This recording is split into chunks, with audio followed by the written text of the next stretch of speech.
Hello everyone! Maayong buntag! Yung umaga po mga kalabs ay nagluto po yung mama ko ng sardinas at may bihon po mga kalabs. Ito po ay pang-almusal na at baon ng mga anak ko mga kalabs. Ang bihon po talaga mga kalabs ay isa sa paborito ko mga kalabs. Naalala ko pala mga kalabs noong elementary pa ako mga kalabs ay may tindang bihon po sa kantin namin mga kalabs. Kaya yun po yung binibili ko tuwing recess po mga kalabs. Masarap naman po talaga ang bihon mga kalabs. Sobrang napakanamnam po talaga mga kalabs. At naglagay na rin po ng chicken cubes yung mama ko sa bihon mga kalabs. Kaya hindi na po siya naglagay po ng tuyo mga kalabs. Ayan na po mga kalabs, sinintay lang po na matuyo yung sabaw at saka ready to eat na po mga kalabs.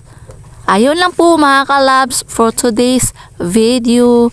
Thank you for watching po mga kalabs. Maayong buntag!